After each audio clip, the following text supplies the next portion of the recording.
Hey guys, how's it going? And welcome back. We have the ART Audio, also known as the USB-MIX6. So, 6-channel mixer. I call them 4, they call them 6 stereo channels that you can also use independently, whatever, right? You know how it goes. So I'm renting this currently from Roland McQuaid. I actually need to tell you guys what's going on because you're not seeing my Yamaha mixer, and there's also a lot of other gear that's gone. Our landlord is selling the house. We don't know who's going to buy it. We don't know when it's going to happen, but likely soon. They do have a showing today.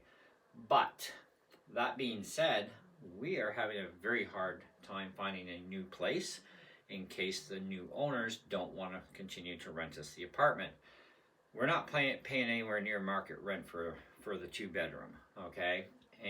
But I mean, that's the way it goes. We had cheap rent when we moved in 8 years ago, and it only goes up so much per year.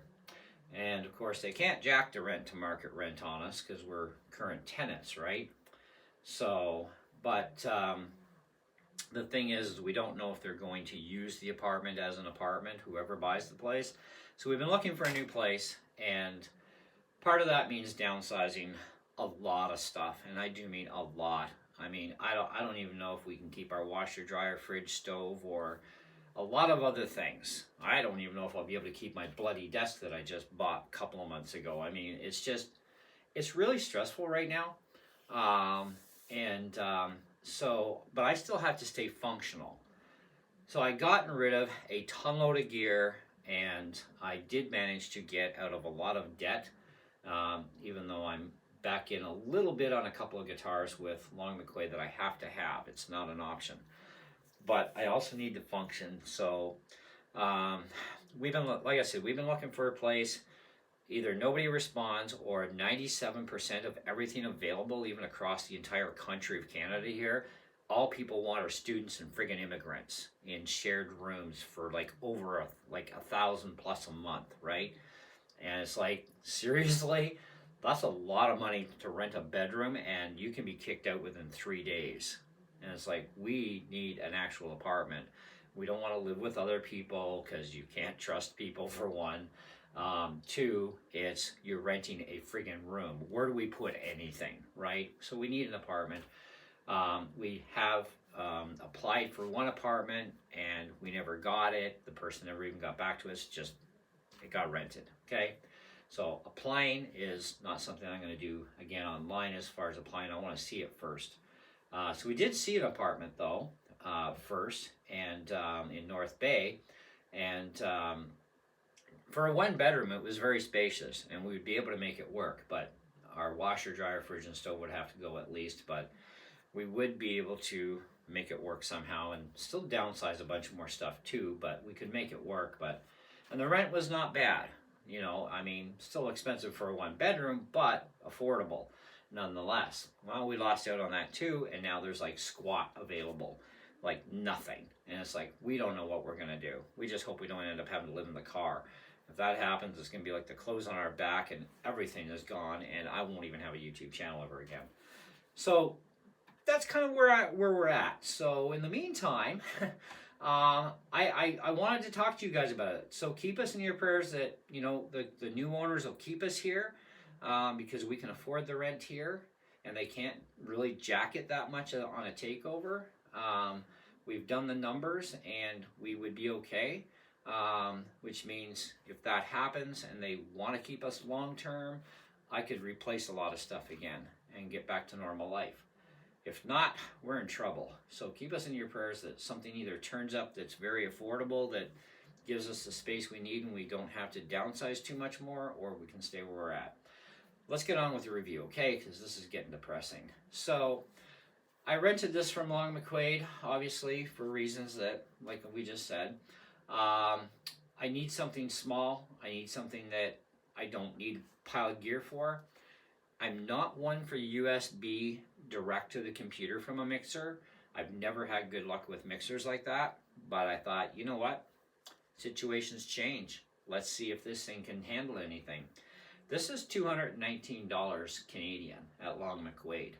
And they have well over 100 stores all over the country. So yeah, and you can find them on Gear Hunter too. There's one actually available for $139 on Gear Hunter. Now, I've had this brand of product before in the studio, and it's really good stuff, okay? And it doesn't break the wallet either, which is really nice. Now, like most mixers, it is 16-bit output.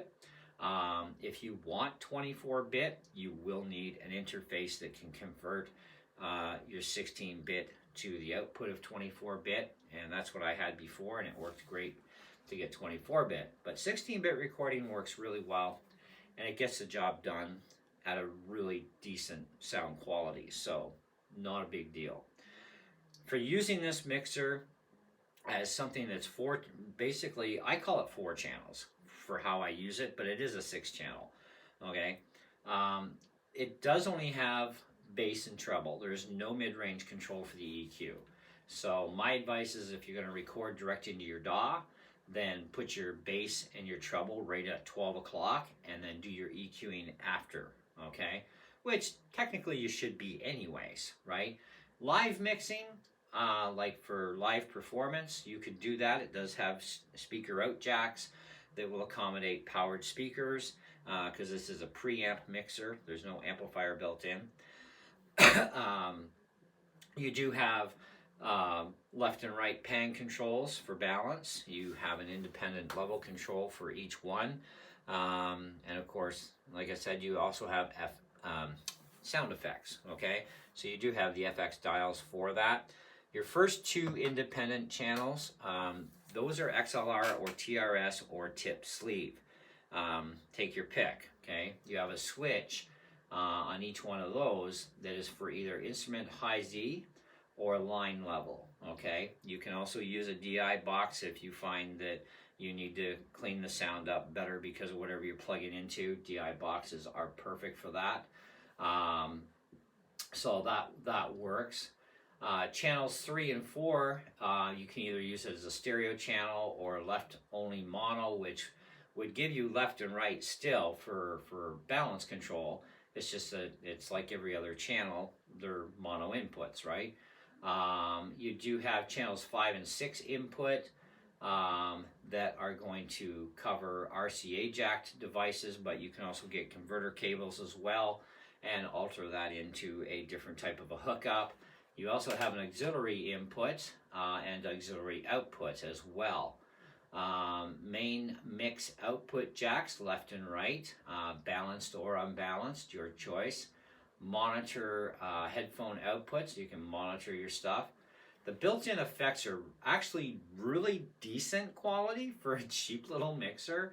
They actually work really well. You've got room 1 reverb, large room, you've got plates 1 and 2, hall 1 and 2, chorus reverb, region delay, you've got slap delay, you've got phaser rotary, large reverb, gated reverb, flanger, and voice doubling. Now, I used to have a Boss VE2 pedal that I would use for doing not only voice doubling, but other things that it could handle. This just gives me the doubling of the voice. So if you were to use that effect for whatever purpose, like your voice, for example, or whatever, it works pretty good, actually. If you don't want to use voice doubling, but you need reverb instead, and you still want to double your voice, record that into your DAW, take your main first vocal clip, and put it in a new track as well, so that you have two tracks the same, and it gives you your same effect of voice doubling. And it also allows you to do other things that you wouldn't normally be able to do just by using the doubling effect only. So it's pretty functional, okay? The USB, the amount of output it can push through is actually really respectable, okay? So I have some respect for that. It definitely has good USB direct out into your computer, so thumbs up there. But drawbacks are no mid-range control. So live mixing, that's going to be a little tricky with vocals, but you know what? When you're doing live events like in coffee shops and stuff, people aren't that concerned as far as you having like a precisionally mixed vocal, right? You're getting out there, you have a good singing voice. That's generally all people care about in life, to be honest, okay? So don't get too stressed because you don't have a mid-range control, okay? Get stressed if you're doing a professional piece on your computer. Yeah, leave your bass and treble on here in the middle. Do your EQing afterwards on your vocals, your instruments, whatever you need to do in your DAW. Save that for later. But it does have very good output, so that's good. The big fat dial, of course, is your main output either way. Works fantastic for how I have it set up. So I've been playing around with this a bit. Now, the drawbacks are there is no pad control, okay, so you can't reduce an item too far down. Your first two channels are the only ones with gain, period. Dynamic mics, okay, like your SM57, SM58, PGA series, any dynamic mic, period, okay, you're going to have your gain stage up quite high in order to push proper signal through to get it to do anything. That is standard on all dynamic mics. It has never changed in the last 100 years, so deal with it, okay? We all have to.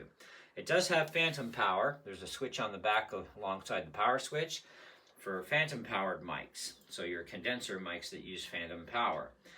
That works, no problem. You'll be fine, okay? So it does have the proper voltage for your phantom power. It comes with a power supply that powers the mixer, and I don't know for sure if it actually comes with a USB cable. This is a rental unit, so I got it as the mixer and the power supply. When I look down here, let's see, we look in the specs here, level controls, maximum levels. It doesn't actually say here what's actually in the box, so I cannot confirm or deny the existence of a USB cable, but it's just a printer cable that's USB. So if you have a printer in the house and you have a spare cable kicking around, or if you don't, go buy one if you need it. I don't know if it comes with that, but it does actually come with the power supply to run power to the mixer because it has to. So because you're going to need it. So that at least I do know for sure does come with it. There's not a lot to tell about this thing, to be quite honest. For 219 bucks, I think it's a really good deal. It does produce really good sound. Like I've tried recording into my DAW, and yeah, it works fine. I'm happy with the results. I'm very happy with the output from the USB to the input of the computer to my program. I generally use Logic Pro for the most part nowadays. Once in a while I'll play around with GarageBand. They're very much similar, but Logic Pro is so much nicer, okay? But that's what I use for my recording DAW, okay? And it works fine, okay? But yeah, for a few little side effects that it doesn't have for the price, at least it's got that USB. I was going around town looking at pawn shops for mixers. I found a really sweet one. Really cheap too, but no USB out. It's like, man, that sucked. That was a sweet deal, right? But no USB out, it's useless to me, right? Because I don't have my interface anymore, among other goodies, as per earlier discussion, okay? So, needed something. Checked out another music store before going to Long McQuaid. They had some mixers with USB, and they were really bloody expensive. I'm like, you know what? I'm going back to my usual haunt. So back to Long McQuaid we go, and I talked to my buddy there who runs the audio side, and he set me up with this thing. And I said, well, how much to buy it if I want? Because I can buy the rental units, and I can save some money. So I can get this for like 10 bucks off, basically, so $209. And it's like, well, I have it here now, and I had the cable already, so I don't really care. And everything works on this, so why not just save 10 bucks in tax and buy this one when I'm ready? So we'll see, right? I may just rent it for a while, and maybe life will straighten out, and screw buying it. I'll just get some of my old gear back somehow, you know, like I'll rebuy. That's the thing of, it's scary as to know what's going to happen next, right? So I'm like, this works. This I could afford to buy if I want to buy it. But right now I'm not making any purchases just because I have no idea what's going to happen. So I'm renting this for now, and I've rented it for 2 weeks so far, along with the Shure SM58 mic, so I can get a few things accomplished in the next bit that I need to get done for my music. So that is my workable solution for the time being, and at least it does work. For the review star rating, because everybody loves that stuff, 4 out of 5 is where I'm at. Okay, you know nothing's perfect, so you're never going to see a 5 out of me anyway. I think that because of some missing features like pad control, even should be in something even this cheap. You should have a pad control, okay, to reduce further on higher output devices. That they had more than enough space to put in, but they just didn't, okay? And no mid-range control, that is something that you do need, especially for live mixing. You don't need it for recording to your DAW. Your controls should always stay at 12 o'clock recording direct to your DAW, and you EQ after, otherwise it'll be a disaster on your recording, okay? But I do believe that for people who would use this in a live situation, you're gonna have a harder time dialing in certain things, not just vocals, because of the missing mid-range, okay? There is no mid control. So that, to me, is also a little bit of a drawback that does affect the point score. So no pad, no mid. Other than that, quite happy with it. And the effects are really decent quality, especially the voice doubling effect. I really like it. You know, and you've got your separate monitor control here. You've got your separate effect return as well. You know, each one has its own independent control for effects, so you don't have to use an effect if you don't want to, but you are limited that you have whatever effect you're on. Obviously, that's what you're going to get available through all channels. It's just you decide which channels have that effect and which don't. It's basic, okay? It's not a super high-end mixer here. Don't expect too much, right? But for what it does, it works great, and 16-bit audio is still really fantastic. But like I said, if you want to get something like this and you want 24-bit, pretty much any 24-bit interface, USB interface, you just go from your speaker outs here to the left and rights on your USB interface. And if your interface does 24-bit on the outside, it will convert your signal from 16 to 24-bit. Even going direct to the computer, so you wouldn't even need to use the USB cable on this if you're using an interface with it, because that's how I had it set up before, because the majority of mixers, even some of the expensive ones, are all 16-bit anyhow. So, but if you want to convert, you need that USB interface that has 24-bit out, and it will convert it for you. So, but other than that, you got your little idiot lights for phantom power, regular power. You've got, you know, your -20, -10, your 0, and of course your clipping range. Stay away from the red zone, because that's bad. Okay? And you'd be fine. Other than that, that's all I got to say about it. Other than that, it's pretty heavy duty construction because it is all metal. So that's good. You can get one on Gear Hunter right now, a used one.